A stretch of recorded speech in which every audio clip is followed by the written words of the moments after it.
नमस्कार, आप देख रहे हैं पीजी न्यूज़। मैं प्रवीण आप सभी का बहुत बहुत स्वागत करता हूं। जनपद मऊ में हैं और घोसी उपचुनाव को लेकर लगातार जो है वो सरगर्मियां बढ़ती हुई नज़र आ रही हैं।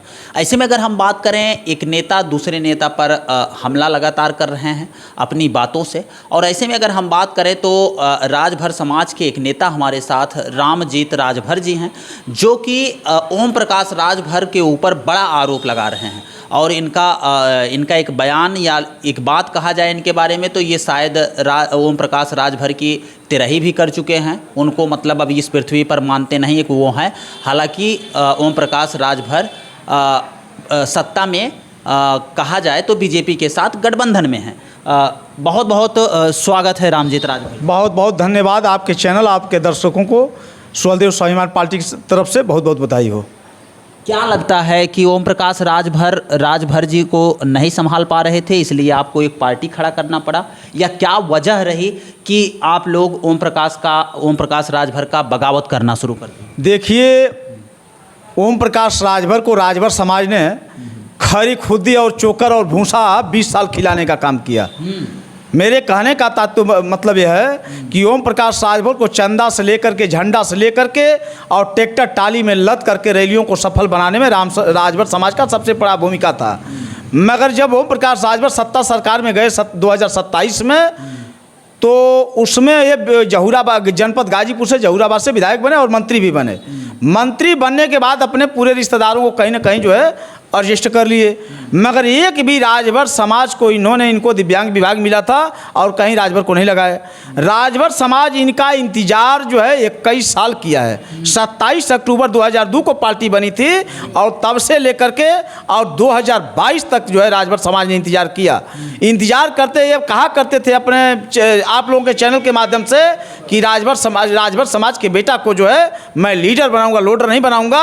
और राजभर समाज से जो अन्य दल पार्टियों में है वो लोडर हैं, मगर स्वदेव भारतीय समाज पार्टी में लीडर बनेंगे। मगर 21 साल हो गया, एक भी पूरे उत्तर प्रदेश में ओम प्रकाश राजभर लीडर बनाने का काम नहीं किए। सबको लोडर बना के रखते हैं। इसलिए हमारे स्वदेव स्वाभिमान पार्टी के राष्ट्रीय अध्यक्ष माननीय महेंद्र राजभर जी ने तय किया कि इसमें राजभर का हित नहीं हो सकता है, इसलिए उन्होंने स्वदेव स्वाभिमान पार्टी बनाया। अच्छा, ये बताइए कि जो महेंद्र राजभर जी हैं, अगर किसी बड़ी पार्टी से उनको भी ऑफर मिल जाए मंत्री या विधायक बनने के लिए, तो क्या लगता है कि आपको क्या लगता है कि वो बदल जाएंगे या आप लोगों के लिए वो लड़ाई लड़ेंगे? अगर हम ओम प्रकाश राजभर की बात करें और पिछड़े वर्ग के नेता अगर डॉक्टर संजय निषाद की बात करें, ये लोग जब राजनीति शुरू करते हैं तो क्या क्या मुद्दा जनता के बीच या बिरादरियों के बीच में ले जाते हैं? देखिए, ये लोग मौसम वैज्ञानिक हैं। हाँ। चाहे संजय निषाद की बात करें, चाहे ओम प्रकाश राजभर की बात करें, चाहे वो दारा सिंह चौहान की बात करें, ये लोग मौसम वैज्ञानिक हैं। मगर हमारे राष्ट्रीय अध्यक्ष माननीय महेंद्र राजभर जी स्वदेव स्वाभिमान पार्टी ये अकेले कोई निर्णय नहीं लेते हैं। जो भी निर्णय लिया जाता है तो अब पूरे प्रदेश की बैठक हम लोग करते हैं और कार्यकर्ता तय करता है कि हमको इसके आगे क्या करना है। तो हम लोग कार्यकर्ताओं को सम्मान देते हैं। चाहे स्वदेव भारतीय समाज पार्टी में माननीय महेंद्र राजभर जी राष्ट्रीय उपाध्यक्ष थे, उस समय जितना ओम प्रकाश राजभर से कार्यकर्ता प्रभावित नहीं था, उससे कई गुना ज़्यादा जो है माननीय महेंद्र राजभर जी से प्रभावित था। इसलिए कि सबके दुख सुख में ये आते जाते थे और कार्यकर्ताओं को सम्मान देते थे। जब इन्होंने इस्तीफा दिया तो हजारों हजार कार्यकर्ता जो है माननीय महेंद्र राजभर जी के सम्मान में इस्तीफा देने का काम किया। मैं जिलाध्यक्ष था, मैं भी इस्तीफा देने का काम किया, इसलिए कि महेंद्र राजभर जी के साथ हम लोग को सम्मान मिलता है। और ओम प्रकाश राजभर ये बधुआ मजदूर बना करके राजभर समाज के कार्यकर्ताओं को अपने पास रखते हैं। किसी की औकात नहीं है। नहीं तो देख, मैं बता रहा हूँ, अभी योगी बाबा से मिलने जाएंगे तो बाप बेटा 3 गो, अमित शाह से मिलने जाएंगे तब बाप बेटा 3 गो, मोदी जी से मिलने जाएंगे तब बाप बेटा 3 गो, स्वतंत्र देव सिंह से मिलने जाएंगे तब बाप बेटा 3 गो, मनोज सिन्हा से मिलने जाएंगे तो बाप बेटा 3 गो।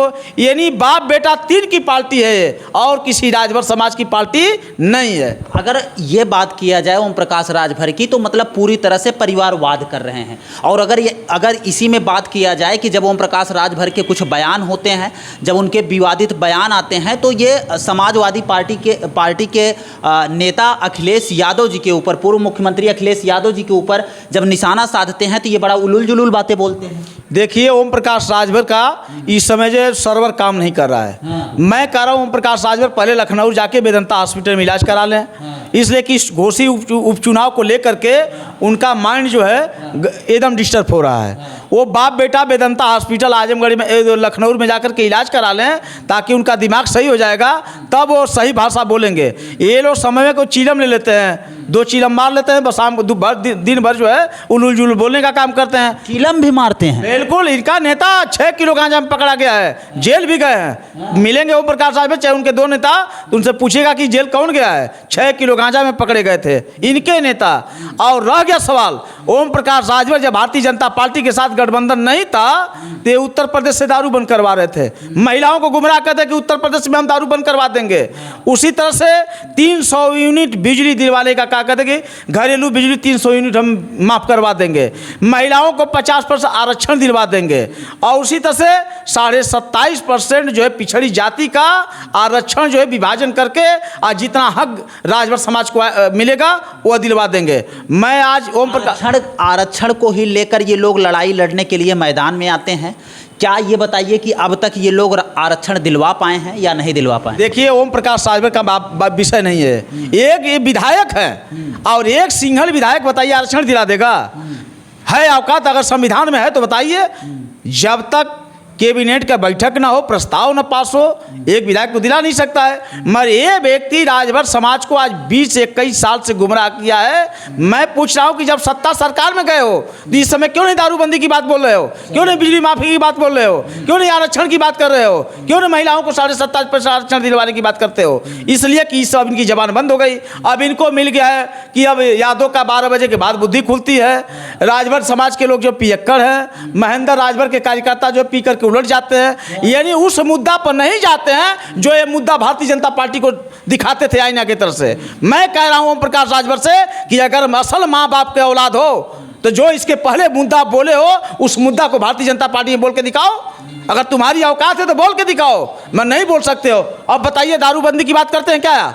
आप लोग देख लीजिए, चाहे 300 यूनिट बिजली माफी की बात करते हैं क्या? नहीं करेंगे। चाहे महिलाओं को 50% आरक्षण दिलाने की बात करते हैं क्या? नहीं करेंगे। ये अब आरक्षण के नाम पर, जाति जनगणना के नाम पर इनकी औकात नहीं है जो बोल करके दिखावें। चलिए ये बताइए कि जो घोसी उपचुनाव का माहौल है, यहाँ पर आप लोग किसके साथ लगे हुए हैं और किसको जिताना चाहते हैं? देखिए हम लोग किसी के साथ नहीं लगे थे। हम सुहलदेव स्वाभिमान पार्टी से प्रत्याशी उतारे थे अरविंद राजभर को। जब अरविंद राजभर का पर्चा दाखिल किया गया तो ओम प्रकाश राजभर, दारा चौहान ये सत्ता सरकार में चले गए हैं और सत्ता सरकार के ताकत से इन्होंने दबाव बना करके और पर्चा खारिज करवाने का काम किया। पर हम लोगों ने देखा, कार्यकर्ताओं की तत्काल बैठक किए थे जहां आप इंटरव्यू ले रहे हैं, यही बैठक किया गया था। हमारे कार्यकर्ता ने तय किया कि हम लोग सुधाकर सिंह को जो है सपोर्ट करेंगे। हम लोगों ने सपोर्ट किया है सुधाकर सिंह को, इसलिए कि घोसी का एक तरह से जाने की जमीनी नेता है और घोसी को अपने खून पसीना सींचने का काम किया है। इसलिए आज घोसी की जनता सुधाकर सिंह के साथ है और ये घोसी की जनता ललकार के कह रही है कि बहरी भगाओ, घोसी बचाओ। आप लोग इस प्रकार के दावे करते हैं, क्या लगता है कि आप लोगों को घोसी विधानसभा से सुधाकर सिंह चुनाव जीत जाएंगे? अगर केशव प्रसाद मौर्य की बात करें तो आज उनका एक जगह जनसभा था, उस जनसभा में वो ये कहते हैं कि अब समाजवादी पार्टी समाप्तवादी पार्टी बन गई है, मतलब अब वो समाप्त हो जाएगी, अब वो आगे चुनाव नहीं लड़ पाएगी, अब ये लोग घर में रह जाएंगे। इस पर क्या कहना? देखिए केशव प्रसाद मौर्य जी जो बोले हैं, तो केशव प्रसाद मौर्य जी मिल जाएंगे तो पहले उनसे पूछे कि आप समाप्त हुए हैं कि नहीं हुए जहाँ से चुनाव लड़े थे। वो जहाँ से चुनाव लड़े थे वहाँ की जनता उनको समाप्त की है कि नहीं की है। उसके बाद अखिलेश जी के बारे में बोलेंगे। अखिलेश जी जहाँ से चुनाव लड़े वो समाप्त नहीं हुए हैं, मगर केशव प्रसाद मौर्य जहाँ से चुनाव लड़े वहाँ समाप्त हो गए हैं। अब कहीं और से लड़ के दिखावें।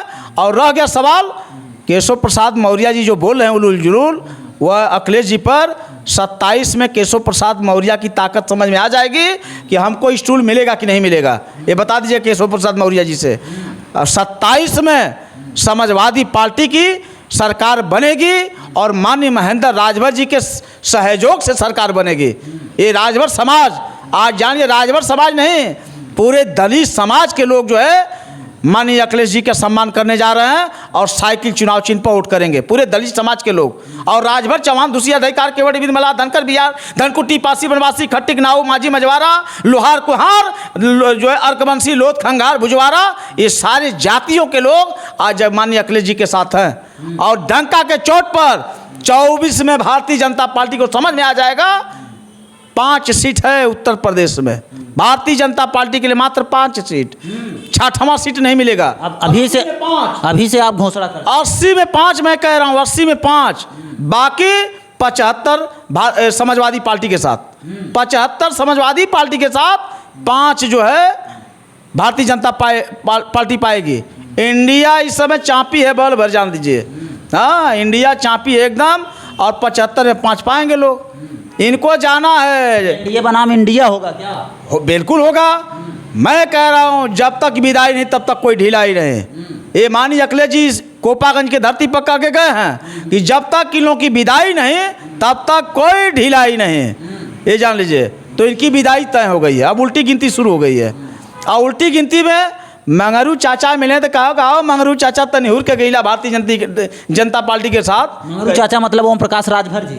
देखिए, मंगरू चाचा इनका नाम रखा हूँ, स्वर्गीय ओम प्रकाश राजभर, मंगरू उर्फ पलटू चाचा।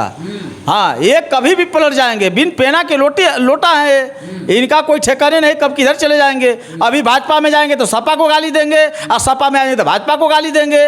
इनका ये है, इनका बता दिया हूँ, शाम आ जाती है ये जो है मार देते हैं 1-2 ड्रिंक का बोतल, और मारने के बाद जो है कुछ भी उल्लू बोलेंगे आपके चैनल पर। हाँ, ये बाप बेटा क्या लग रहा है, घोसी में साइकिल चल जाएगी या कमल खिल जाएगा? देखिए, कमल नहीं खिलेगा, यहाँ साइकिल बड़ी रफ्तार से दौड़ रही है। और स्वदेश स्वाभिमान पार्टी के एक कार्यकर्ता एक गांव में जाके जन चौपाल लगाने का बात कर रहा है कि देखो जो 5 किलो राशन दे करके आप लोगों को गुमराह किया गया था, यही भारतीय जनता पार्टी के लोग 50 किलो राशन आपका खेत में खिलवा दे रहे हैं सांड से। यही भारतीय जनता पार्टी के लोग, यही लोग जो है आज बताइए, पेट्रोल आपका 100 से पार, डीजल 100 से पार, रहर का दाल 100 से पार, फिर उसके बाद जो है करू का तेल जो है 100 से पार, फिर उसके बाद जो कॉपी किताब जो देश का भविष्य उज्जवल करता है, शिक्षा, उसको आज जो कांग्रेस के सरकार में 10 रुपये की कॉपी पड़ती थी, किताब पड़ती थी, आज वो अब 50 रुपये की पड़ रही है। जो आप गैस सिलेंडर को देख लीजिए, कांग्रेस के सरकार सिलेंडर 200 सस्ता हो गया। सस्ता, वो जुमलेबाजी है चुनाव के लिए। बताइए, कांग्रेस में 450 का मिलता था, मगर इनके में 1200 का मिला, 1250 का मिल रहा है। और यही लोग कहते हैं मैंने राशन, बताओ शिक्षा को कमजोर कर करके और 5 किलो राशन दे करके देश का विकास कर लोगे? जब हमारे देश का शिक्षा मजबूत रहेगा तभी देश तरक्की कर सकता है, वरना देश तरक्की नहीं करेगा। मेरे पूरे देश को खंगाल करके और 50 फुट जमीन में गाड़ने का काम करें, जो कि जिस देश का देख लीजिए, जिस देश का शिक्षा कमजोर हो जाता है उस देश के हालात देख लीजिए आप लोग। तो यहाँ की हालात बिगाड़ना चाहते हैं। न कोई राजभर का बेटा पढ़ करके डॉक्टर मास्टर इंजीनियर हो पावे, न कोई चौहान का डॉक्टर मास्टर इंजीनियर हो पावे, न कोई निषाद का डॉक्टर मास्टर इंजीनियर हो पावे। ये भारतीय जनता पार्टी के लोग चाहते हैं, पिछड़े और दलित के लोग जो 50 साल पीछे काम करते थे वहीं इनको पहुंचाना चाहते हैं। मगर ऐसा माननीय अखिलेश जी और माननीय महेंद्र राजभर जी उत्तर प्रदेश में नहीं होने देंगे। मैं पूरे देश की बात तो नहीं करूंगा, मगर उत्तर प्रदेश में 27 में बदलाव होगा, 100% बदलाव होगा, ये जान लीजिए। हाँ, आपको बता दें कि ये मेरे साथ खास बातचीत करने के लिए रामजेत राजभर जी हैं, जो लगातार ओम प्रकाश राजभर पर निशाना साध रहे हैं। हालांकि घोसी में उपचुनाव है और 5 तारीख को यहाँ पर चुनाव है, 8 तारीख को रिजल्ट आना है। अब 8 तारीख को ये पता चल जाएगा आखिर घोसी में कमल खिलेगा या साइकिल चलेगी। हालांकि मिलते हैं दोस्तों फिर से एक नेक्स्ट वीडियो में एक नई खबर के साथ, तब तक के लिए हमें दीजिए इजाज़त। जय हिंद, जय भारत।